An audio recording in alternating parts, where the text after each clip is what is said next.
All right. Tuesday night. It's been a roller coaster week this week. Been a crazy. Everything that's going on with Helene, all those poor people that are dealing with that devastation. Kind of took everybody by surprise with when it kind of ramped up.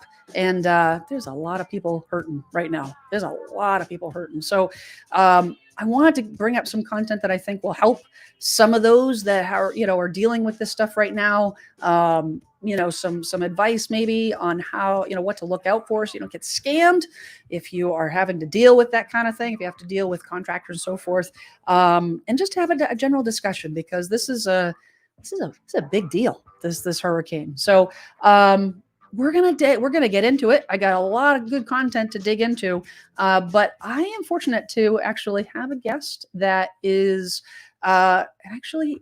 from the good state of Georgia, right outside the Atlanta area, and can maybe offer some insight on maybe not necessarily frontline stuff, but maybe give a little insight of what he's seeing down in his area. And this guy is no stranger to the live streams, my live stream, and several others that you absolutely have seen. So I'm going to just bring him on. Welcome to the show, my friend, your friend, Mr. Let's see if I can add him. Okay, hold on a second. There he is. How you doing, Clark? I'm doing Clark great. the realtor is in the house. Yeah, hey, man. Thanks for having me, Jen. I appreciate it. Yeah. I am super stoked that you're here.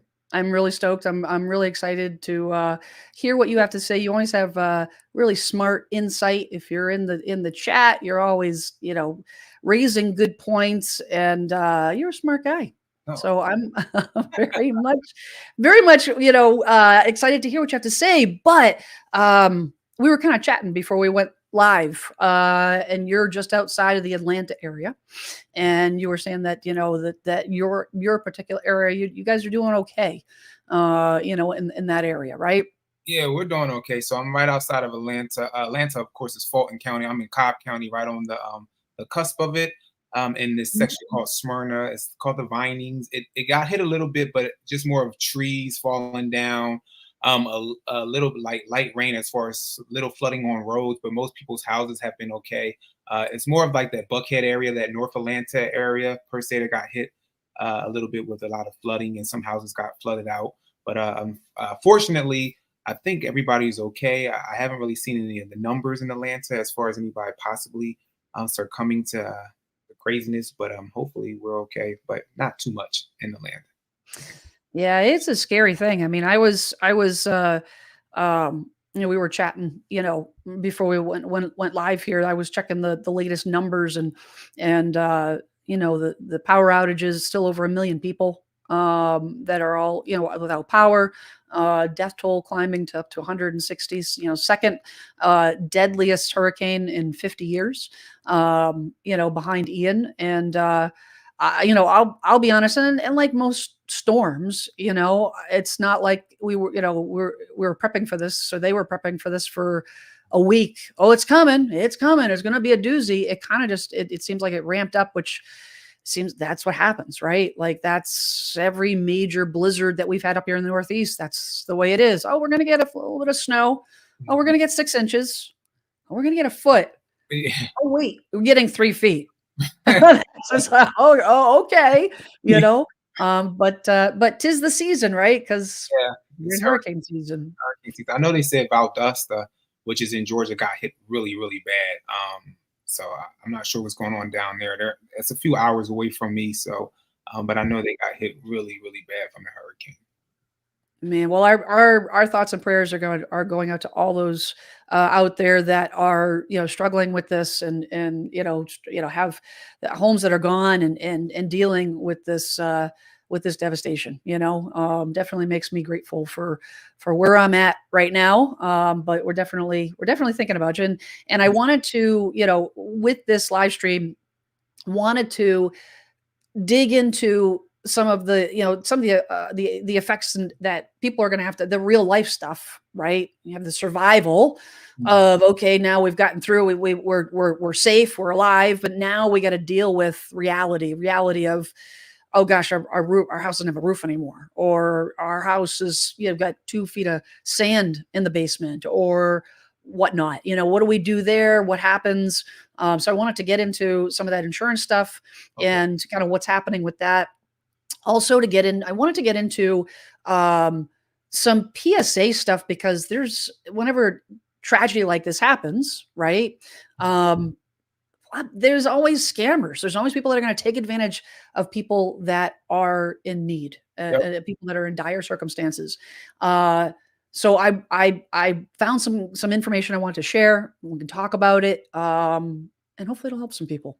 So, so you want to dig in? Yes, let's dig into these articles. Janet Cruz in Homestead says it's really bad for my kids just left to go back today. Oof, ouch, ouch, ouch.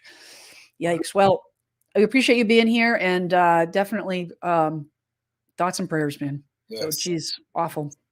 Wow. I wonder where she's heading back to. Where's she heading to? What state? Yeah, where are you? Yeah, where are you heading back? Where are they heading back to? Which state? North Carolina, South Carolina, Georgia, Florida? Wow. Good question. Okay, so this article was on actually came up on Realtor.com just a couple days ago, and Hurricane Helene is the strongest in recent memory, but 20%. I was actually surprised at some of these stats, Clark. But 20% of Floridians don't have homeowners insurance. What to do if you're not covered? And this is a phenomenon that we've been seeing, right, Clark? Like, because you have these Floridians that if you don't have a mortgage, the only time you are required to have insurance is if you have a mortgage. Mortgage company will require you to have the homeowners insurance. But if there's no mortgage and the homeowners insurance is optional, and the cost of the homeowners insurance is like absorbent, and you're on a fixed income, or you just can't afford it, a lot of them are self-insuring, which means going without. So what do you do? Janet, she says, Janet Cruz in Homestead says, I'm in Byron, Georgia, and they're headed back down to Augusta.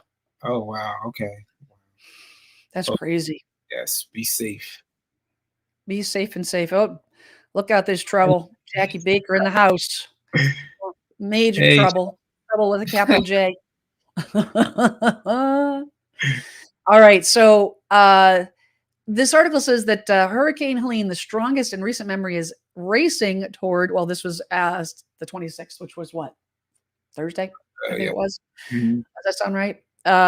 Racing towards the Florida Gulf Coast. Actually, we can skip over this. Helene was expected to reach Florida's Big Bend between 8 and 11, or winds around 125 miles per hour. I mean, they were strongest in recent memory. They were bracing at that point, right?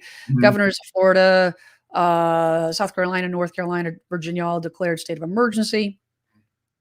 Forecasters also warned of tornadoes and mudslides, and it's unclear on how much damage, et cetera, et cetera. It says why many homeowners, this is the meat I wanted to get to, why many homeowners don't have insurance. Okay, so some of it is what we just talked about.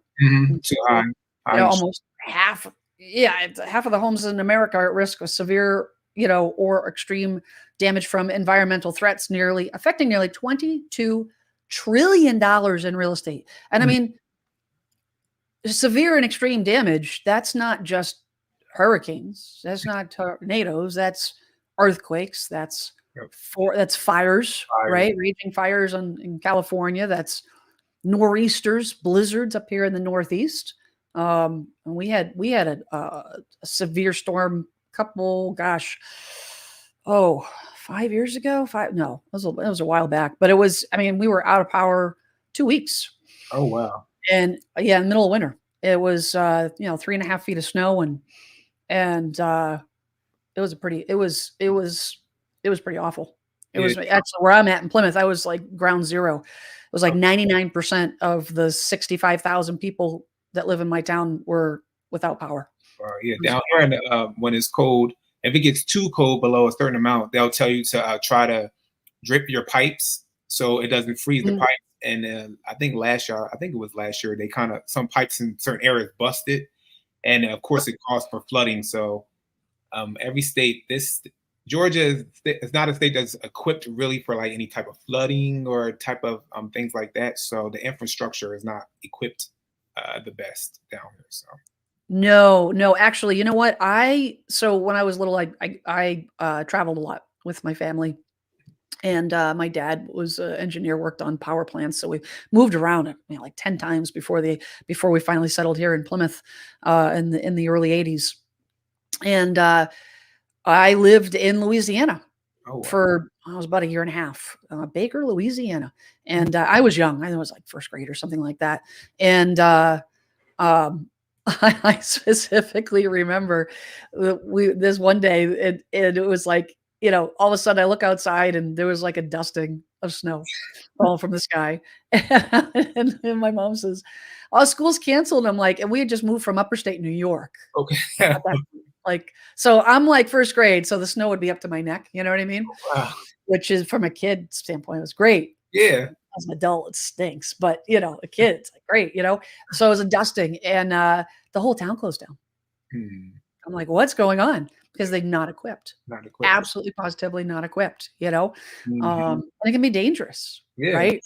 Just a little bit of ice on the roads, and they don't know how to drive. They don't know how to deal. They don't have the facilities to deal with it. So it can be pretty catastrophic. But that being said, do you know how many New Englanders, if we lose power, how many will actually go through the motions of like, maybe draining the pipes, turning the water off? No, nobody does that. Okay. Everybody has busted pipes. You think that New Englanders, think we know everything, I guess. I don't know. Not any smarter than anybody else. Anywho, back to the topic at hand. Let's see here. It says to cut their potential losses, many insurers are stopping coverage in certain places because the risks associated with climate change and extreme weather. This is Greg Bartlett, CEO of property insurance company Water Street. Farmers Insurance announced last summer that it was offering any home, auto, or umbrella policies in the state of Florida, which had affected about 100,000 customers. And I actually have an article with all the companies that pulled out of Florida and who's left. And even if insurance is offered, it's often so expensive that homeowners decide to forgo it. While lenders typically require insurance, homeowners without a mortgage may decide to do without it. This Realtor.com senior economy analyst Hannah Jones says climbing housing insurance costs have pushed some homeowners to forego homeowners insurance coverage. The lack of coverage is especially high and especially concerning in areas such as Houston and Miami. Homeowners in these metros face a high risk of property damage due to extreme flood and hurricane events and are therefore confronted with high insurance costs that may feel untenable to many households. And even in some cases where homeowners can afford insurance, some are deciding it's not worth the cost, and that's the thing. It's like if you are spending, Clark, $5,000 a year, Exactly. $4,000 a year, right, for homeowners insurance. It's like, at what point in time do you say, I'm just going to put that into the bank account, I guess, Exactly. Yeah. Take a gamble. You know what I mean? Yeah. Janet Cruzen says, the why I most likely will not move back to Florida. Yeah, definitely. For sure. For really the first time ever, we're seeing a widespread trend of homeowners doing a cost to benefits analysis of insurance and deciding on the uninsured route. That scares the heck out of me. Yeah. Not having homeowners insurance. It doesn't help that today's policies cover less than the policies of the past, making the choice to cancel seemingly easier than ever. And I want to dig into that because there is some fact behind that. It goes on to talk about the rising cost of insurance, which I don't think we have to dig into too deeply because I'm pretty sure that we're all pretty much aware. Insurance premiums rose 11.3% in 2023, shot up 33.8% between 2018 and 2023. That's just gross, but that's the state of affairs, right? Yeah.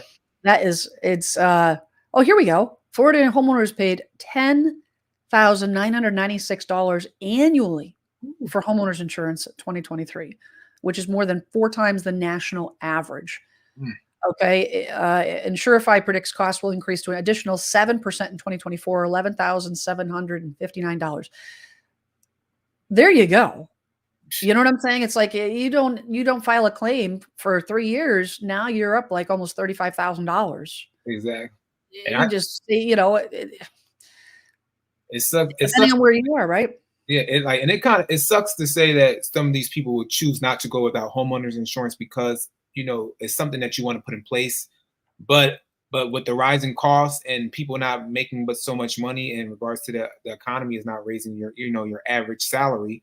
So some people are like, well, hey, I'd rather forego it just so I can actually be able to get in a home and pay my monthly mortgage.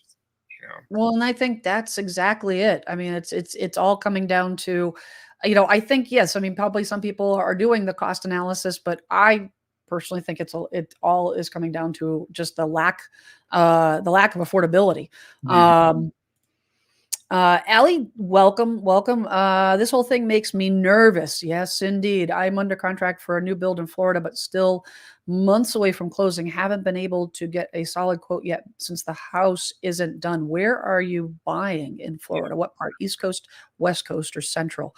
Because that makes a huge difference, right? yeah, it does. I mean, if you're on the East Coast of Florida, or even Central Florida, your likelihood, in terms of I don't know, actually. I'd have to, I mean, in terms of likelihood of hurricane damage and the storm tracks, I'd be interesting to see some data on what the average, where the storms typically track. I want to say on the West Coast. Yeah, I'm like, does it come up on usually the side of because I'm trying to think like Florida, then you see Puerto Rico. I know Puerto Rico gets hit a lot. Is that more in the east or like more going west a little bit? I don't know how it kind of tracks, like you said. I don't know. Typically. Right. Janet Bird says it seems that people migrated to places that have serious weather and insurance crisis.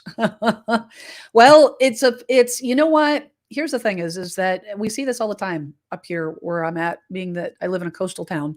Um, People, we have along the coast, waterfront properties, and those waterfront properties offer unbelievable, views, serene experience, to walk out, your cup of coffee on your patio and see this expansive ocean view, Mhm.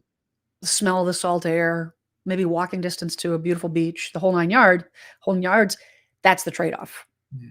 That's the trade-off. That's why people were going to all these areas. They say, well, I don't want to be landlocked in the middle of the country. I want to be near someplace with a view. I want a quality of life.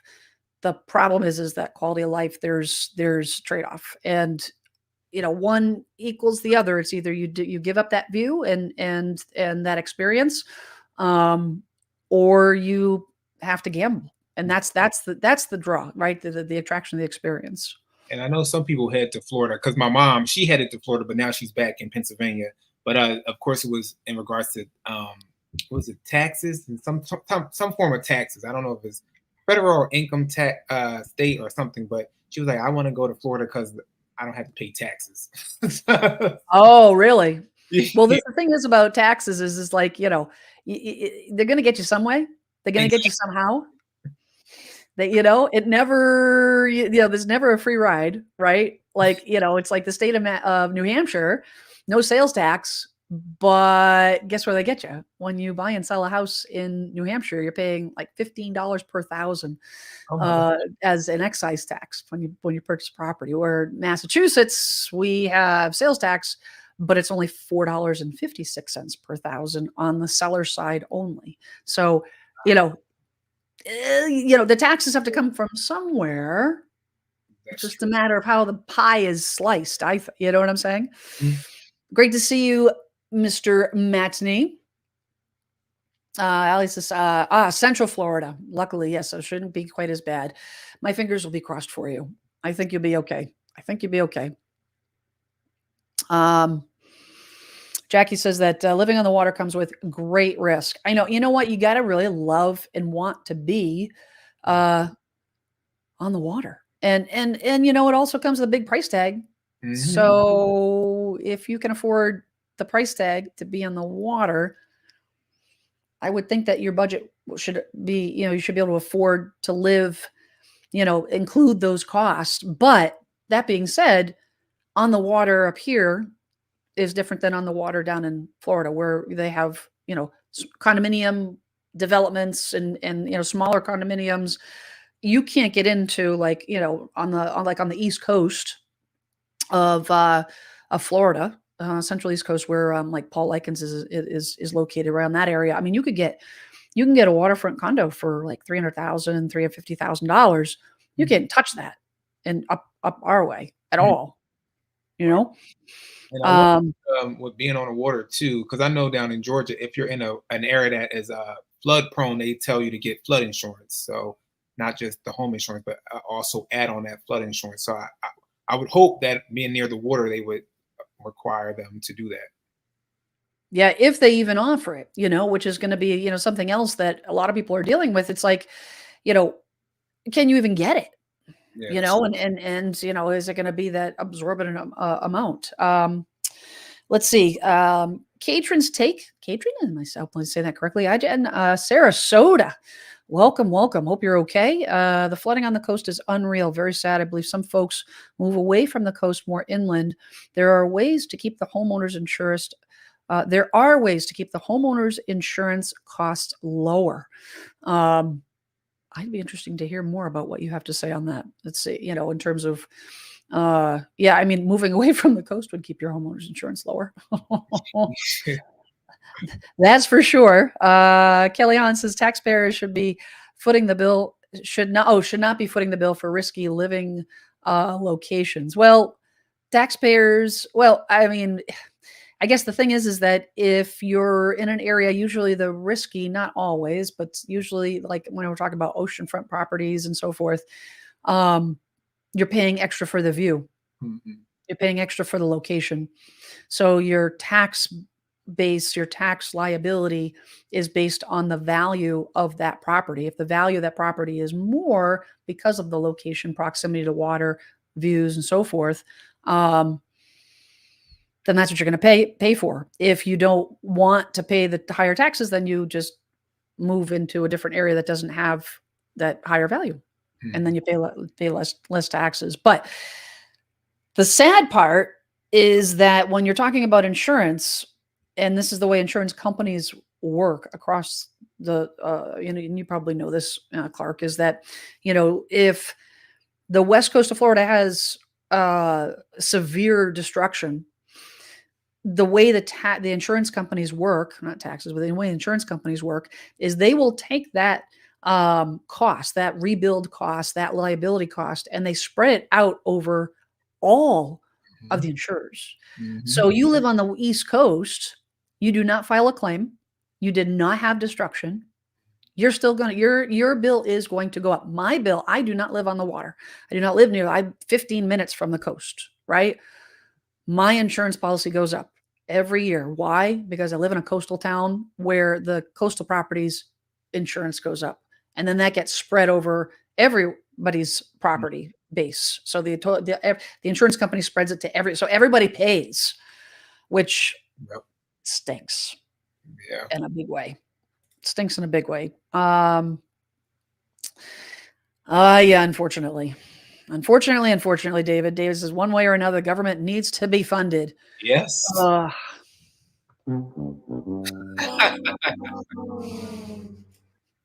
Leah, welcome back. Map showing the hurricane hits at least 100 tiers above. What does that mean? Map showing hurricane hits for 100 tiers above.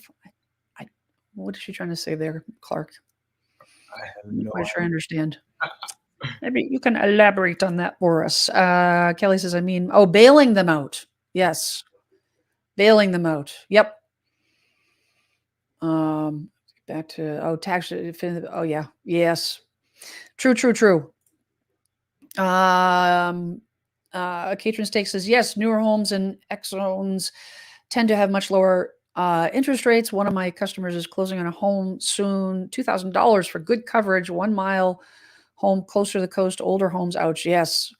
$2,000 is not, Yeah, that's it's pretty not good. bad. Yeah. That's pretty reasonable. Mm. 100%. You are very welcome. Um, Janet says, I live in Southern California, SoCal, and people think taxes are high, but we paid more in Austin because property tax was crazy high. And when houses appreciated, they were reassessed for full amount. We have Prop 13.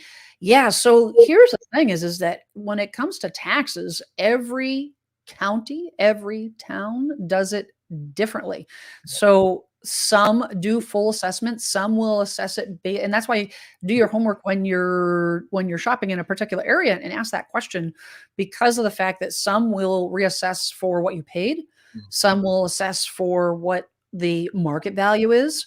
Up here, where I live, they basically they assess it for comp. They kind of do it, they go by comps, but they don't do it, they're looking at the average, but it's over the last like year and a half. It's always, the tax assessments are always trailing the actual values. But it's not reassessed, per the actual value. So you may have a house that has a ton of updates and has the outdoor grill and all the things that are not necessarily going to increase your tax base, but increase your dollar value of the market value of the property. And I mean, if you're in a market value assessment, you can kind of get, I don't know, screwed that way. You know Yeah. what I mean, Mark? Yeah. Yeah, I just had a client that I helped get into a property. It's in Clayton County, which is below Fulton County, below the airport, and they're similar to that. They're going off of not the comp, but just more of a property value as far as those tax assessments. Gotcha. Mhm. So, like you said, every county is different. I'm getting a little feedback. I don't know if it's on my end or I'll put some. I'm going to take the responsibility. If anybody's hearing any feedback or a garbly goop, you let me know.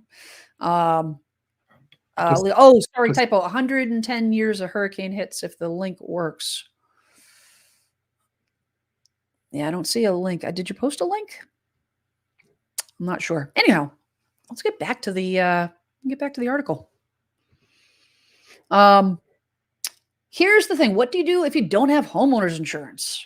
Dun, dun, dun. Even if you think insurance isn't offered or too expensive in the area, it's important to check and shop around. Premiums, coverage, and other variables can vary widely from state to state, provider. A good place to start. This was interesting. A good place to start your search is by reaching out to local agents or brokers in your area. I don't know how I felt about that statement.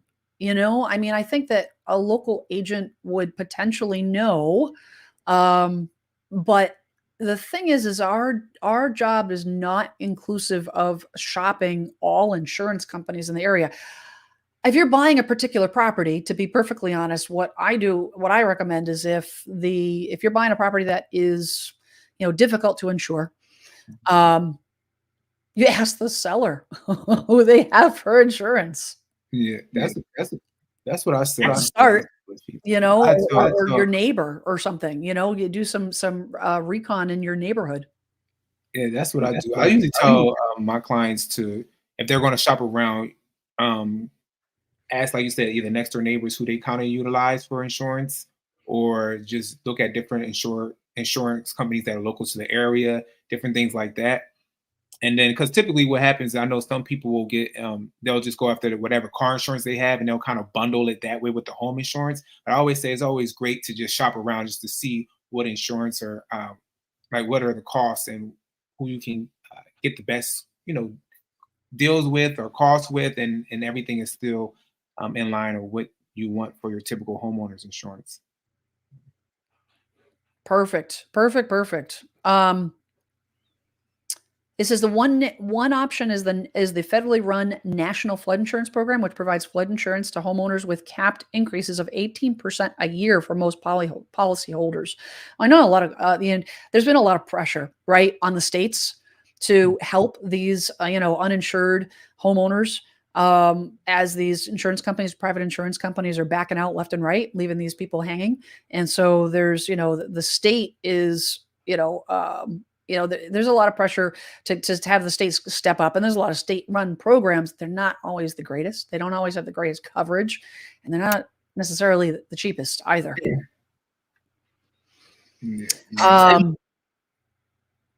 How to protect your home without home insurance? Well, it's, this goes into actually, I don't know that I wanted to get into this.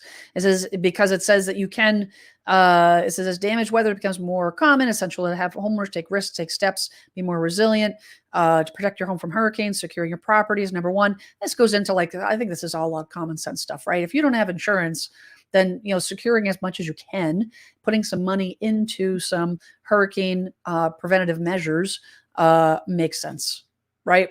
Mm-hmm. Absolutely makes sense. I wanted to get into this other article, though. There was another article by Realtor.com that said that half of homeowners, and this is interesting, half of homeowners set and forget their homeowners insurance despite record-breaking year of extreme weather. I'm guilty of this, Clark. Okay. I don't know about you. Renew the policy and then don't even think about it. And I have been a little bit better in checking, although I don't live in necessarily a super prone area, an area that's prone to a lot of, inclement weather. But this is interesting because it talks about these homeowners that don't review. It says half of homeowners set and forget their insurance policies. And this is just kind of a PSA to send out to the university or to the those watching, to check your homeowner's insurance policy, make sure that it is covering the same things that you think it's covering. It says that the report highlighted a set of policyholders it dubbed set it and forget it homeowners. They tend to have policies renew automatically, and they rely on their agents to do everything.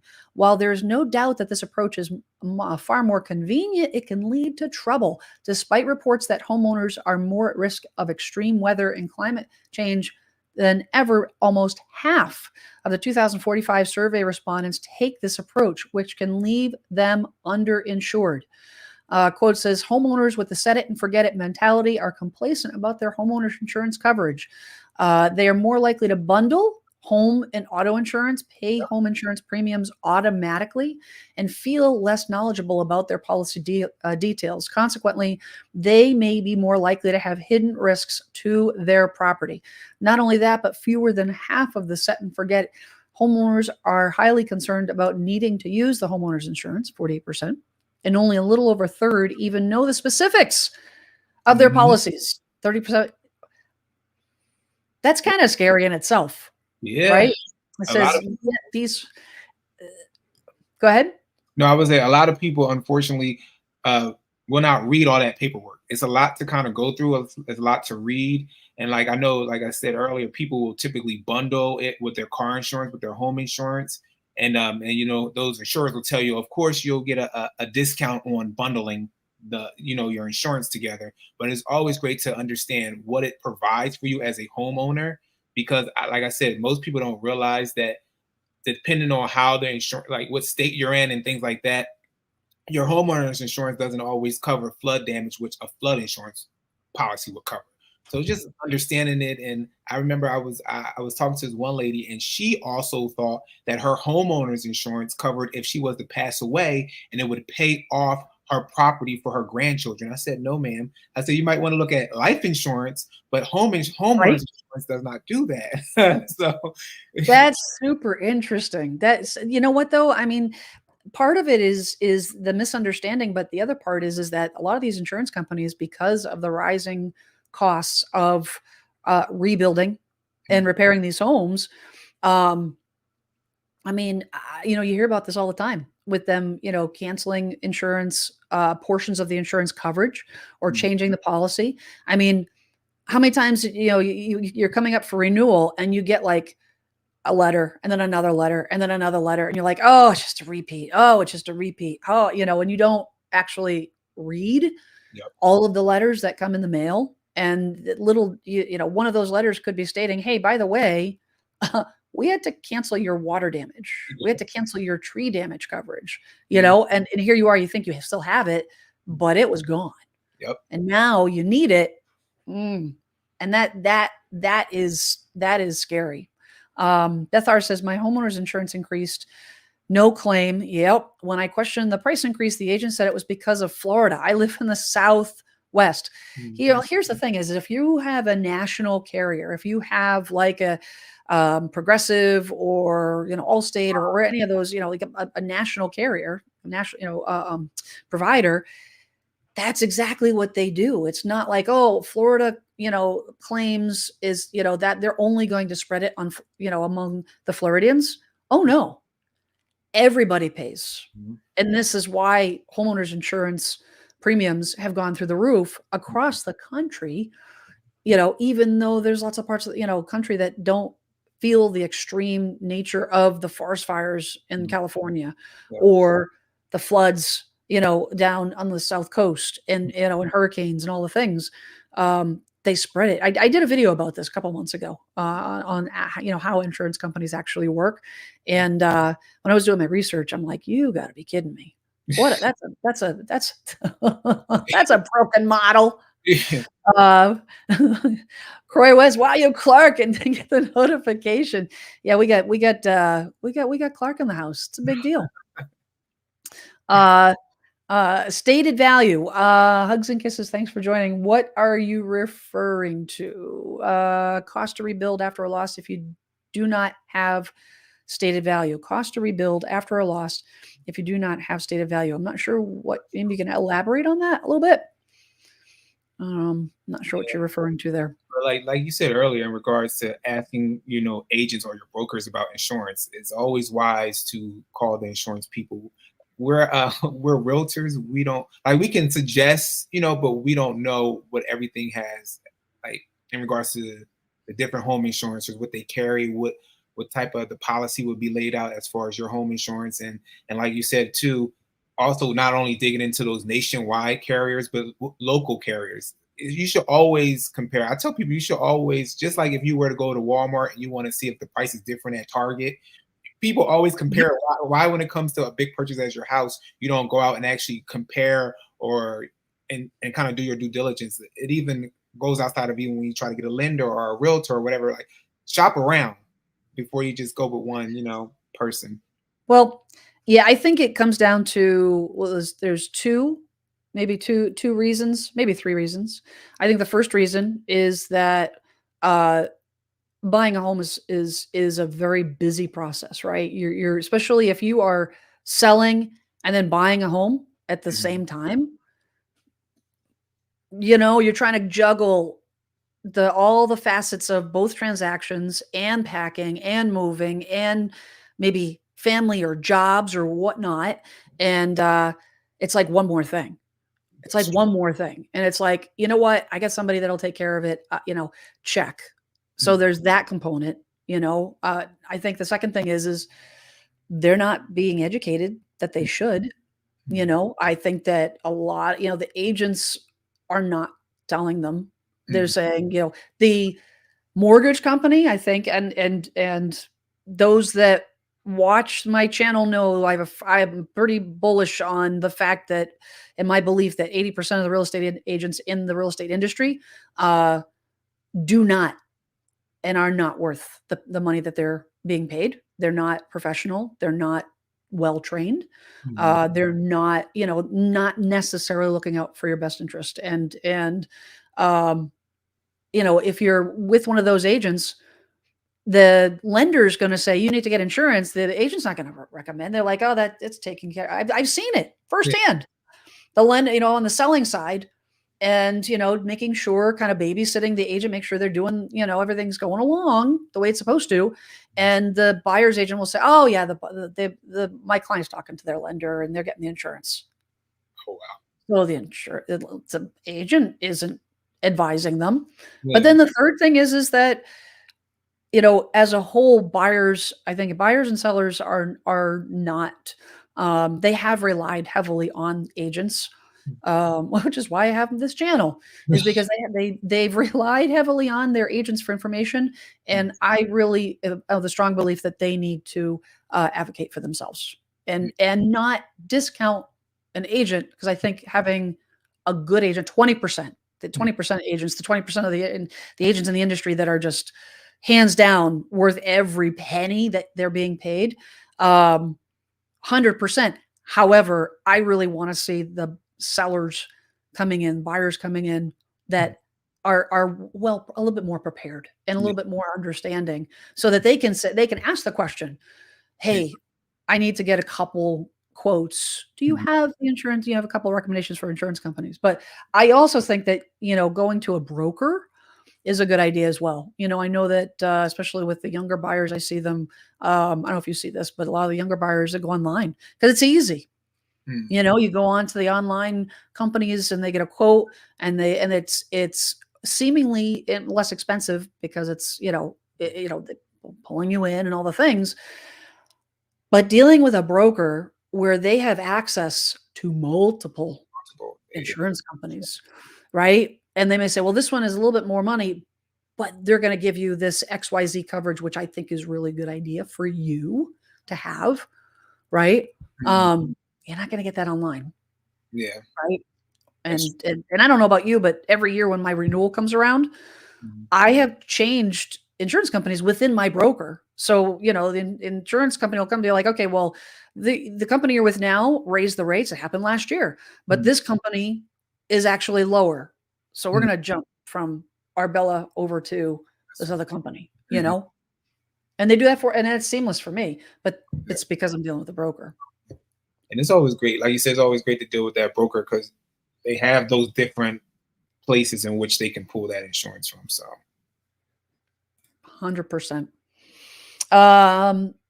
State Farm in California is raising rates 30% over the next 5 years. Oh my gosh. Wow. 30%. You are probably going to start to see the same thing happen there that you are in Florida with self-insuring homeowners. What do you think, Clark? Yeah, I'm like, I guess with those forest fires, the mudslides. I used to live in Los Angeles, California for a little bit too. So, did you? Yeah, I did. I feel like I've been everywhere. I need to sit down somewhere. Good old LA with all the beautiful people. Something like that. Or something like that. Oh, I don't know. Janet says my aunt can't sell her home because although she has fire insurance, the buyer will probably not be able to get insurance where she lives. Ouch. Wow. Yeah, see, this is a problem. This is why that type of situation is where the state needs to step in.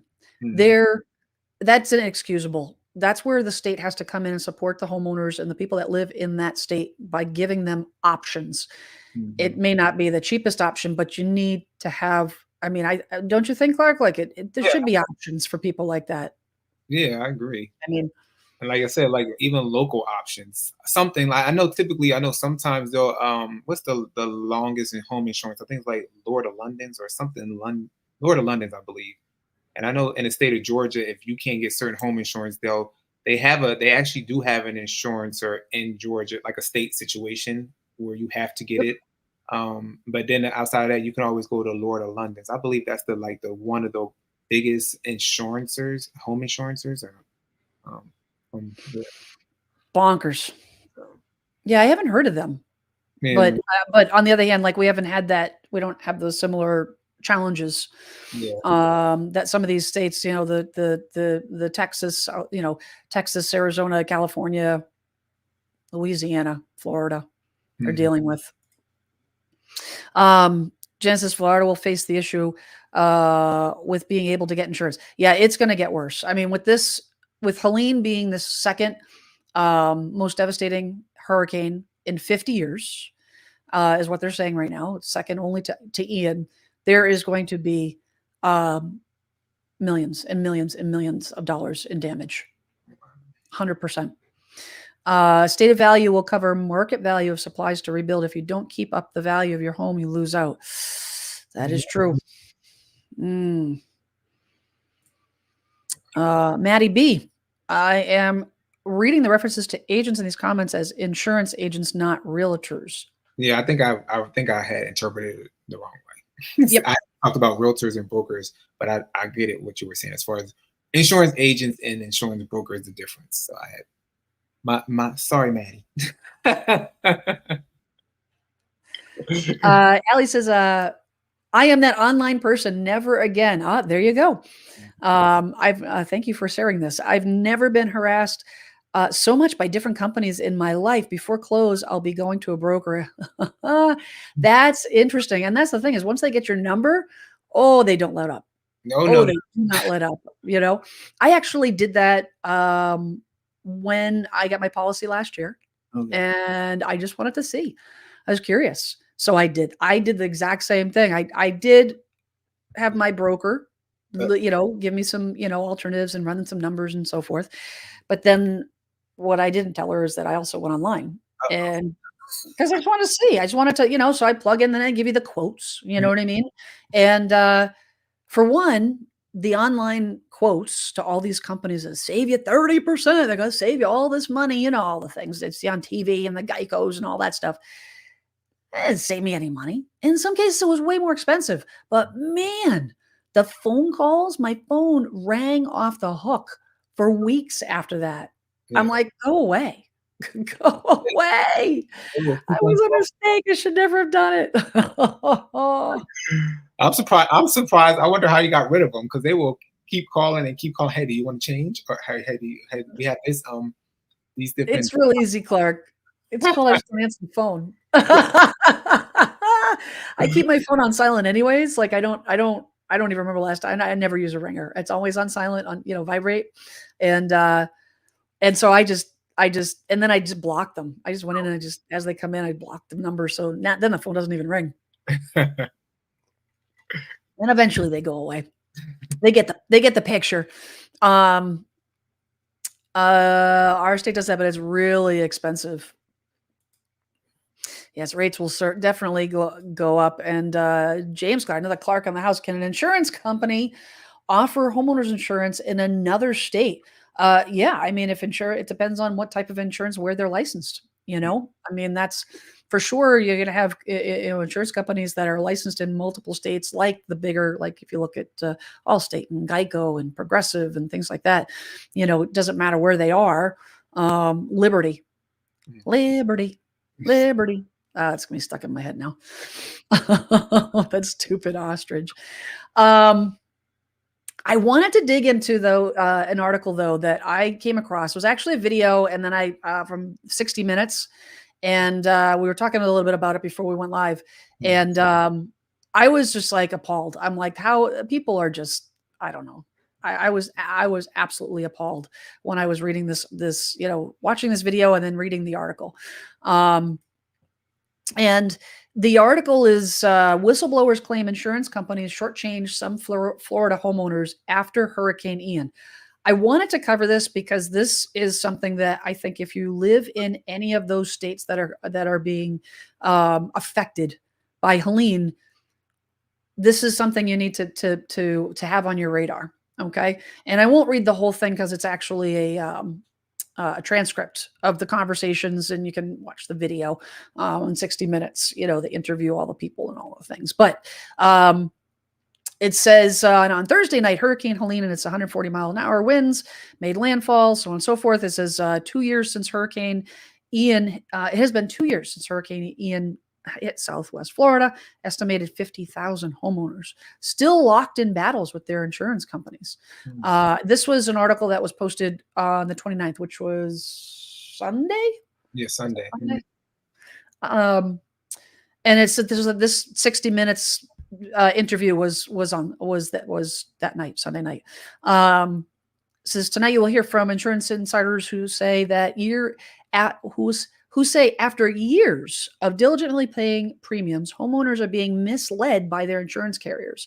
The whistleblowers, who are licensed adjusters, tell us after Hurricane Ian, several insurance carriers were using altered damage reports to deceive customers. This actually made me a little sick to my stomach. And it goes on to say that this couple, Jeff Rapkin, who lives in Florida, survived Hurricane Ian, and he says that it was awful. The trees were coming down. It doesn't normally look like that. Everything's falling apart. They live in Northport, Florida. He's an adoption attorney with his wife, Ginny. They raised 3 children in their home and weathered more than half a dozen hurricanes inside it.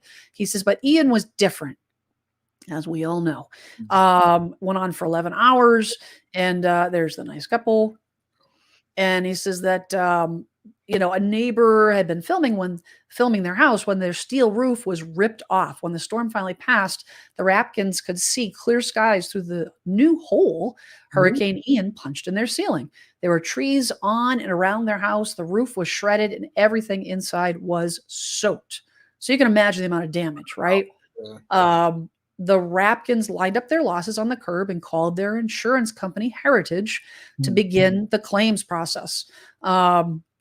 I have another article that I want to share about that claims process. If you do need to file a claim after Helene, they're saying do that like ASAP.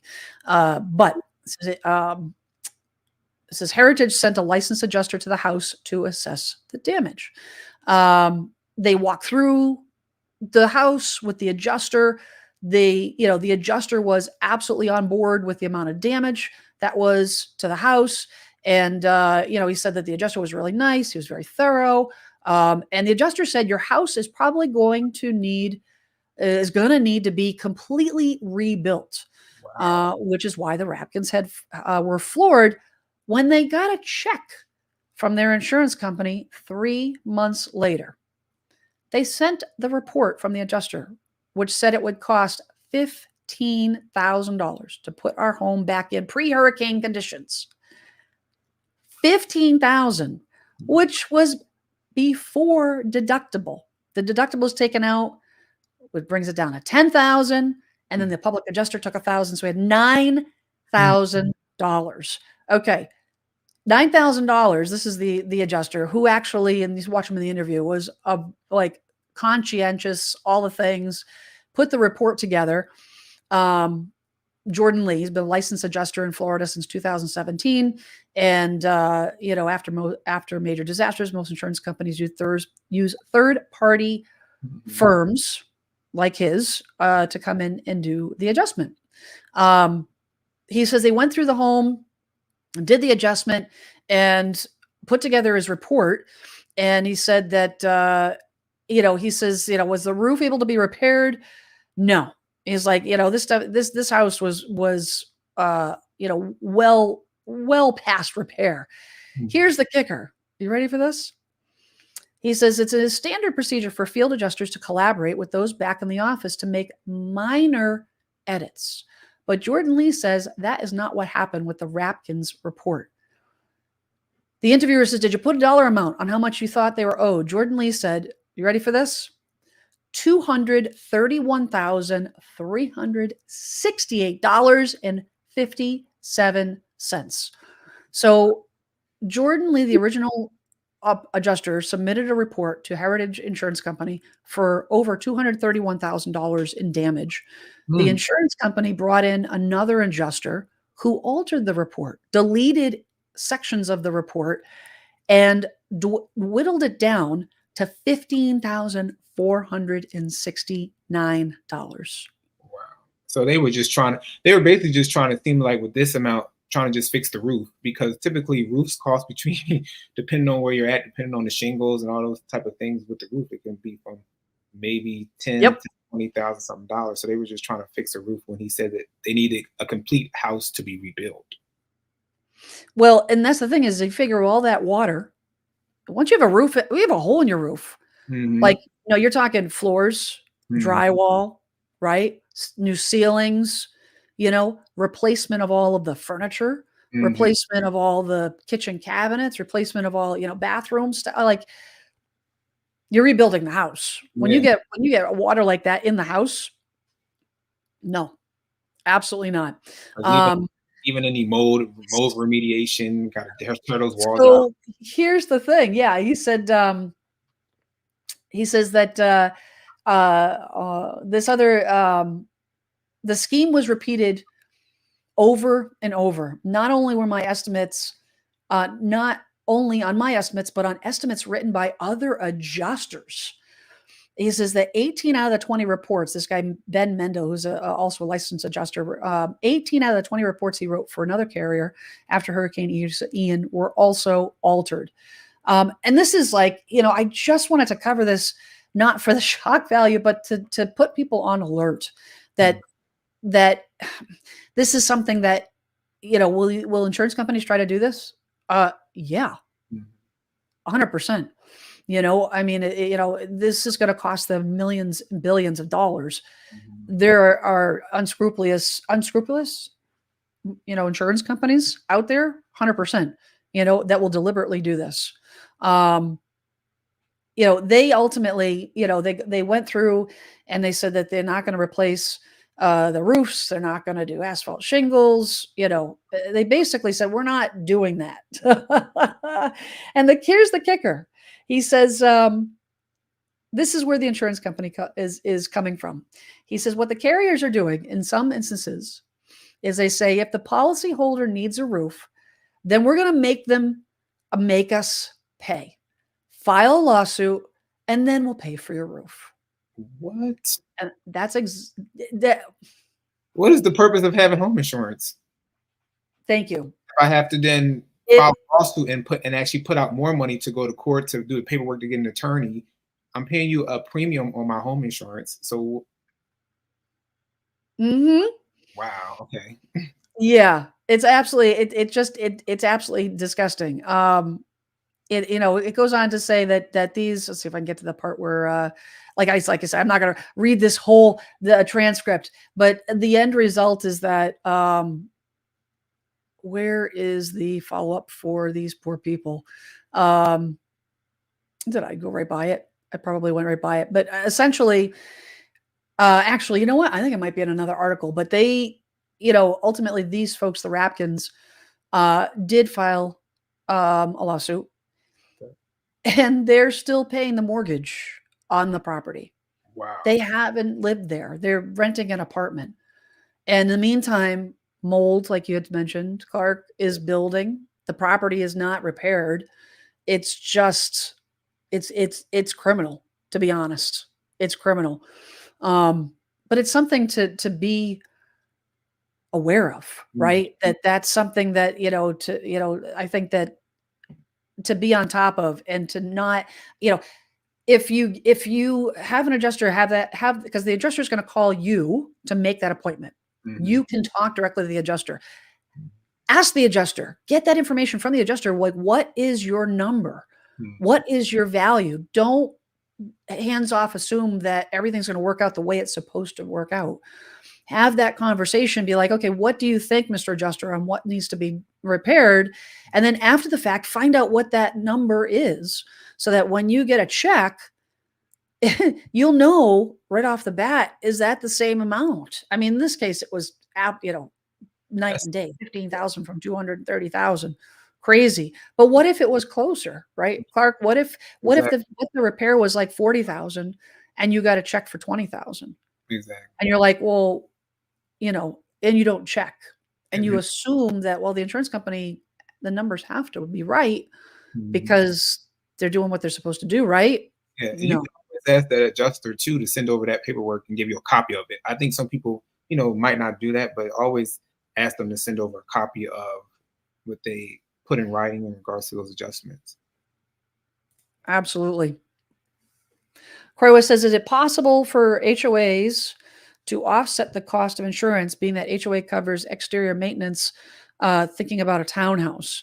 Yeah, so 100%. I mean, typically in an HOA or a townhouse condominium, not all circumstances, but in a typical condo arrangement, you typically own from the studs in. So the master insurance covers the outside of the property and the structure itself.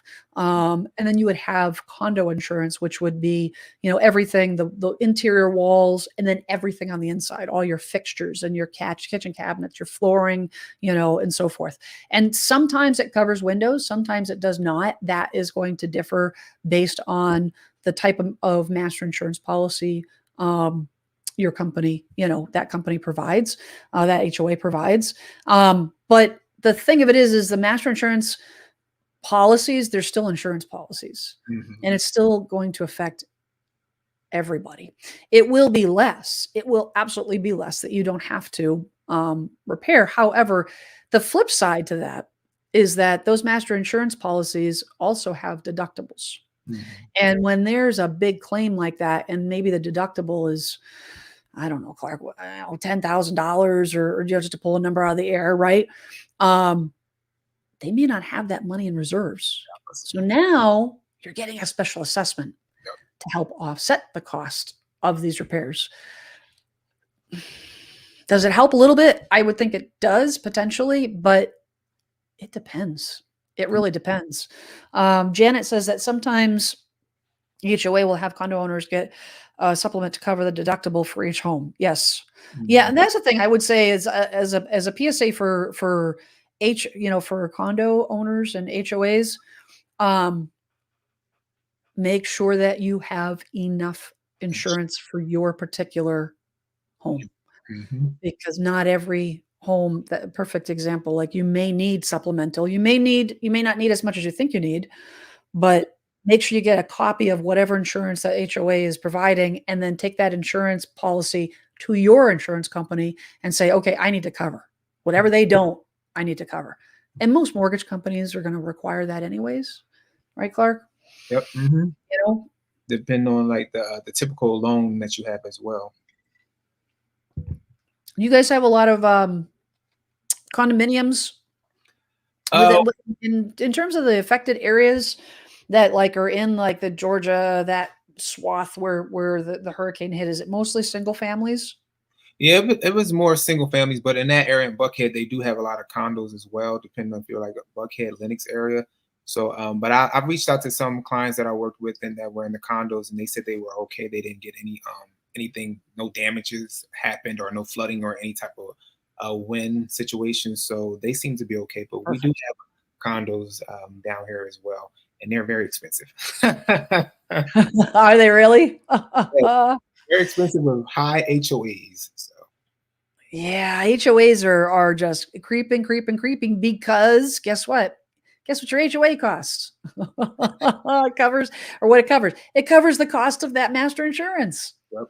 So you don't, you don't get out of paying everything. Here, when it comes to condominium, I think condominiums are a great option for some people. I think it's a great option for first time home buyers.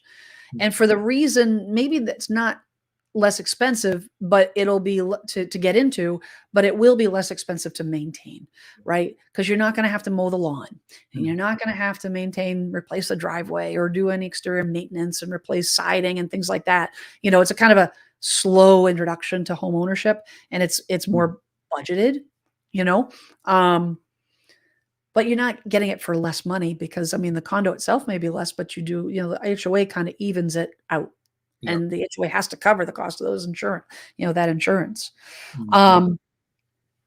Um, like I mentioned earlier, like, they are advising these homeowners to, get their, file those claims ASAP. And that's huge because it's like, everyone's reeling, right? And you're like, what do I do? Where do I call? Who do I contact? And I've got some protection, some things in the next article actually that are super important as far as that's concerned. But and this is just, this is out of Tampa, but this is obviously going to be right up the coast in South Carolina, North Carolina, Georgia. These applies to everyone, but they're being advised to file the claims, as many along the coast are now forced to deal with property damage after Helene. Homeowners facing significant losses are urged not to wait to file their claims. The type of property damage incurred, however, will dictate the type of claim homeowners should file, and it's important to understand the difference. You have rain and wind, and this is where it pays to know what your policy covers before you actually need the coverage, and go through and say, do you have water damage? Do you have storm damage? Do you have tree damage? This is super important to know, right? Because you may have a less expensive policy, but oh wait, it doesn't have rising water damage, Yep. coverage. So, and you would think like water is water, weather is weather. Not Mm-mm. the case, right? Oh, no. It depends on how it I know I talked to an insurance person before. Just, I just like to get a kind of adjust of what like what's happening and some ideas because the crazy thing is that even though we tell clients to go to these providers or these people in regards to the different fields, the lender, the insurance person, they always come to the realtor because they look at us as like the face of real estate. So I always kind of want to know like a little bit of every different area. So if they do ask, I can say a little bit, but then I also still point them towards the proper person. So I know the one insurance guy told me that if the water rises from the bottom up, you would need the flood insurance and not the actual home insurance. So it's weird how it kind of differs. Yeah, it is weird because you would think like, well, water is water, Hmm. but it's not. It Hmm. is not. And you would think that damage to a roof, whether it be a tree falling or wind falling or whatnot, or a tornado, Hmm. damage to roof is damage to roof. It's all in the how, right? It's all in the how. And having that appropriate coverage, um, is, case in point, I had a situation last year where one of my, I have mini splits and one of my condensers, um, stopped working. Okay. And I was, oh gosh, I was not that old, Mhm. it was like just outside the warranty, of course. Oh, yeah, that's how it Everything always happens happens. and then, like, almost, like, a month. It was, like, a month over the 7.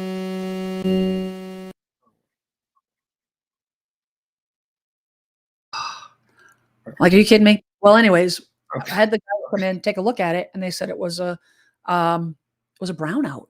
Now, Mm, mind you, mm, I have a whole house surge protector, which I highly recommend.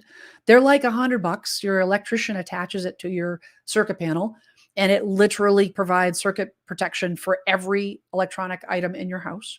You on top of that, you want extra protection. But mm, sometimes, you know what? If you've got a surge from the street, there's nothing that's going to stop it. And that's what happened. It was probably a brownout, which is like a quick off and then on, right? mm, mm, Gives you a little bit extra surge. Well, my HVAC company that I deal with, they come in and they clean my mini splits once a year and all that kind of stuff, and they're very on top of things. They actually said to me, check your policy to mm, see if you have brownout coverage. I'm like, brownout coverage? Why? I don't think I'd have that. mm. Guess what? I had brownout coverage. Okay. Paid $1,000, of course, because insurance policies went up the year before, so I raised my deductible, but it Mm, was $1,000 versus, like, almost $4,000 or more. Actually, no, it was more like 8, 7, 6, 5 or 6,000. mm. Um, but I had brownout coverage because of the particular way that AC died, Wow. So, didn't have AC coverage, right? Didn't have an electronics coverage. I had brownout coverage. Wow. Well, Go figure. thank the Lord for that. So it You're not kidding. You're not kidding. I'm like, "Can I go can I buy a gift? Can I get you a gift card or something?" I'm like, "This is a lot of money." Holy smokes. Wow. Yikes. I was grateful for that. Yeah. And yeah, because Um, that's even what I tell people because I know outside of just the home insurance, I know a lot of people kind of get home warranties, but I'm like, you got to understand what they cover because I think people think home warranties cover more than what they do. So I always tell people yes. to read those policies too, because because people I think they get everything mixed up, especially first time home buyers. They don't know they're kind of just buying a house for the first time. So just laying out everything and tell them. I always tell people, please read everything. Read it, please. Just read it. Read it and ask questions if you don't understand it, because 'cause you're Exactly. absolutely right. Yeah, we don't see a lot of homeowners insurance policies up here in the Northeast. We're a little bit, I don't know, I think New Englanders are a little bit more, suspect Okay. of warranties or something, you know what I mean? I don't trust the warranties. But, some of them are really, I mean, to be honest, I bought one for my brother and sister-in-law when they bought their townhome years ago, and within the first year, they had a brand new, central air compressor put in because it died, and it's a good thing their sister took care of them. Just saying. Big sister took care of them. Anywho, So here's the thing. If you need to file a claim, and this is something that is easily forgettable when when the proverbial you know what hits the fan, and you're overwhelmed and you're tragic and you're like survival mode. It says before you clean up and move anything, document everything. Take pictures, take video, write down details of what you see. That will help your insurance, because if you start cleaning out the house immediately, and then after the fact, when the adjuster does their report, and maybe maybe you have a situation where the adjuster report gets altered, and they say, well, where's the proof? That was never like that. You didn't have to scoop out any sand, out of your basement or whatever. Have proof. Document the proof. And it says it also will help an insurance claim and additional help FEMA might provide that insurance does not cover. After documenting waterlogged furniture, carpet, and anything else that may fuel mold, homeowners are also urged to promptly discard it, of course, if you can. If you can. Insurance companies expect homeowners to make good faith efforts to prevent mold, and failing to do so can hinder your claim approval. Wouldn't that be tragic, Clark, if it's like, the homeowners, the insurance company says you purposely didn't do anything and that's why the mold got worse? It's Wouldn't- like, what do you want me to do? What do you want me to do? If homeowners require immediate temporary repairs to prevent additional damage, it is vital to keep all receipts. Share copies with the provider. And then after the claim, after filing a claim, an adjuster will schedule an inspection. So just some good stuff to know.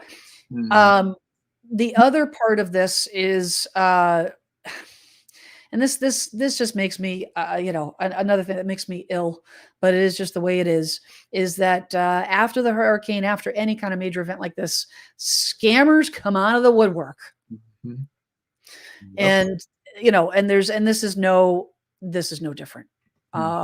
It says after Hurricane Helene, scammers will come out. How to avoid getting ripped off. And this is in Florida because it's the Tallahassee Democrat who, I don't care about the location. It was more the content on where it's coming from, because this would be it's applied to anybody. It says Hurricane Helene barreled up the Florida coast over state Thursday, leaving behind thousands of exhausted, worried people trying to pick up the pieces. Your home may be damaged or even unlivable, and your future may feel overwhelming. You are as vulnerable as you've ever been. That's when the scammers show up. Yep. After every disaster, scam artists, fake contractors, identity thieves, suspicious-looking FEMA agents, and other terribly helpful, very friendly, highly unscrupulous people will use this opportunity to take your money. You may find that you were grossly overcharged or paid for construction services that will never happen, or that you've allowed someone to collect insurance money on your behalf that you'll never see again. When I read this, Clark, I think of retirees. Yep. that are trusting, right? Maybe their spouses are gone. They live alone. They're overwhelmed. They just don't. This nice person comes to the front door. Yep. No one else is answering the calls. There's no phone service, and now this person shows up, and they legitimately, sincerely want to help. And that's the thing, is like they said, you get, when you're in that most vulnerable stage, that's when, and like you say, you're searching for help and you can't find it. And then you get a random person that's so friendly, that's just there to soothe you and help you through this time. And you're not questioning anything because you're just so elated that someone is there to help you when you couldn't find anyone else to do so. They even do that when people pass away too, during deaths. It's Yes. tragic, but it happens. Yeah, that, it's the underbelly, right? And all you can do is try to stay aware. Yeah. right? And not be distrusting. I feel like Mhm. I feel like going the polar opposite Mhm. is not a healthy way to be. I feel like, putting all the guard up, and not trusting anyone, um, is not a healthy way. But there are things like they outline in this article that you can do to protect yourself. Mhm. Because for sure there will be people out there that are legitimately, um, have good intentions, right? But you got to make sure to know the difference between the two. Exactly. So the first thing is you make sure your contractor is licensed. First and foremost, right? Ask for a copy of their contractor's license. Be aware of anyone who approaches you unsolicited offers to work at a discount while supplies left from a previous job.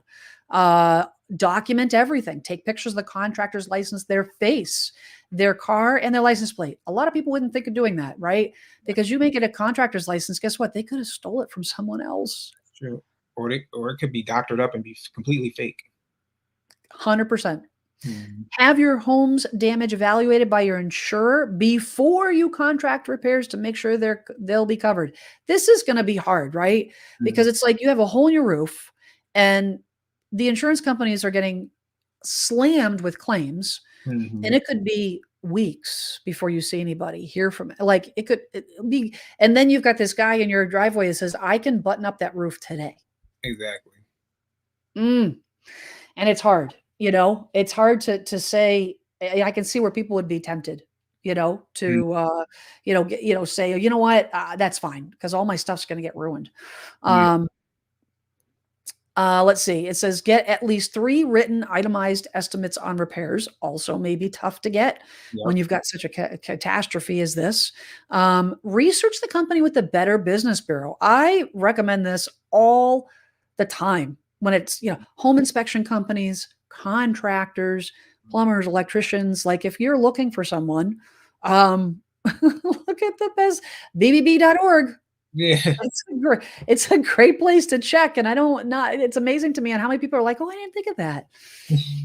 It's like, yes, because people do file complaints on a regular basis, and you'll find out if the person's actually licensed.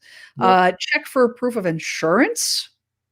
Another big thing, and verify the insurer that it's current, and then be cautious with sharing assignments of benefits. This is what they were talking about. Mm. The AOBs that allows third parties to collect your insurance benefits without your involvement, and it can really help speed things up since the contractor can then work directly with your insurance company. But it can also be a way for someone else to claim your benefits and vanish. Mm. So you see that all the time, right? You're Mm. like, "Oh, just sign this." Like I've had car damage and kinda, had that kind of situation where the body shop I'll sign a form that says, "Oh, the body shop will get the money directly from the insurance company." And Mm. you're like, "Oh, that's great. I don't have to deal with the hand off and all that kind of stuff." Um, no, don't do that. Yeah. Do not do that. Never pay the full amount of the job upfront. Insist on releases from any liens that could be placed on your property before you make final payment. Mm. And do not sign a certificate of completion until you are completely satisfied. I agree. Like if they say, don't worry, that last thing's going to be done on Friday. But Mm. if you do this, we can speed up the process. Don't do it. Don't Yeah. do it. Don't do it. I Um, I definitely agree on those things, especially even the thing of I know some people fall into the situation where they give a contractor all the money up front and do I always tell people, please do never do that. I'm like, you can write it out, release in increments, you can do maybe a little bit up front because they'll some contractors will tell you, well, I need the money because I need to get the supplies and I need this. I'm like, okay, well, I can go to the Home Depot. What supplies do you need? I'll get the supplies and then yep. turn, I can pay you accordingly as you do the job. That's what I tell people to do. I'm like, the same supplies they're getting from a Home Depot, a Lowe's, or a third party store that sells, supplies. So you go do it yourself and just, write it out in a contract. Yep.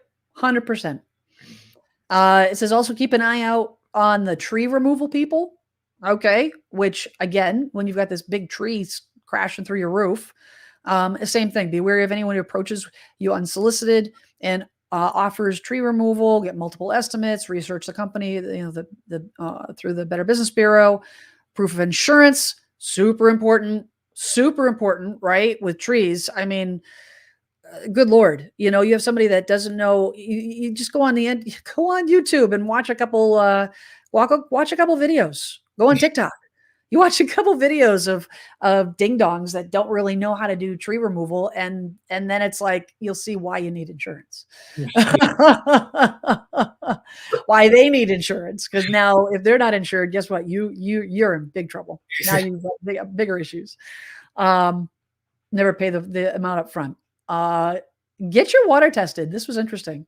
It says if someone claiming to be a utility provider representative asks to inspect a water line or well, ask for an ID. Get suspicious if they're offering free water tests. They're likely just trying to sell you water treatment systems. And this, if you need water tested, you can find approved water testing labs and there's a website. Here's another, this one actually, verify the friendly FEMA agent.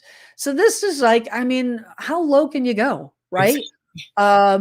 People posing as FEMA agents. It says government agents will always have official badges with photo IDs and will never charge applicants for disaster assistance, inspections, or help in filling out applications. They will never call or text you asking for financial account information. There is no fee required to apply for or to get disaster assistance from FEMA. Don't trust the friendly face walking up your driveway unless they check all the boxes. And then it also says, be careful what you click on, because they're going to get you. If they're not going to get you, come up the driveway, Clark. They're going to get you online. Yeah. Email scams are common after a major weather event. Bad actors tend to use email and text scams posing as someone's bank or even FEMA. And once the victim clicks on a link, their personal information is compromised. You know what? They should put all these people on an island. Am I right? Yeah. Like, and just I don't know. They can scam each other. But it does, like, all of these things, I can totally see that happening to people. Yeah. When you're in a dire situation and you're like, I don't know what to do. I need to, you're in survival mode, or you're by yourself, or you're whatever. I mean, it's. And especially people too that might not have insurance at all.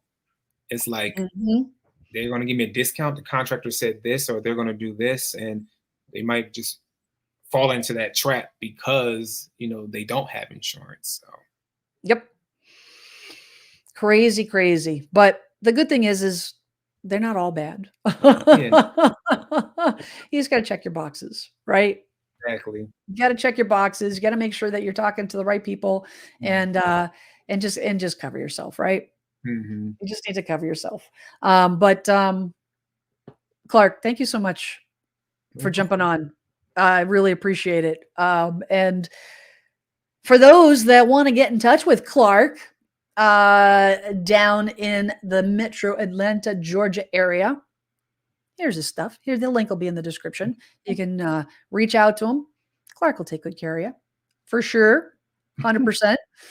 Very knowledgeable, very, very knowledgeable guy.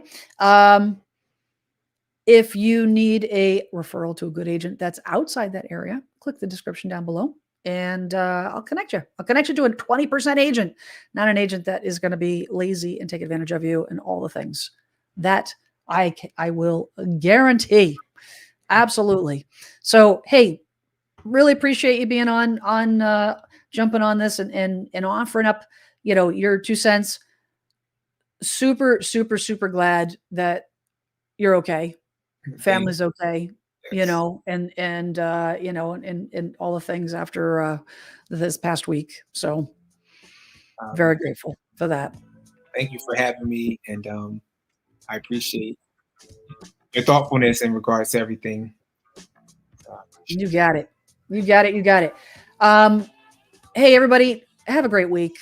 Take care of each other. If you have loved ones in those affected areas, please share this live stream, help them out, make sure that they get the proper support they need, make sure they don't fall to any of these scams, and talk to the right people for sure. And as always, be kind to each other. It's a pretty tumultuous. It's a crazy time. I can't think of the word right now. It's a crazy time right now. We just got to be kind to each other. So we'll see y'all next week. Be good, everyone. Stay safe.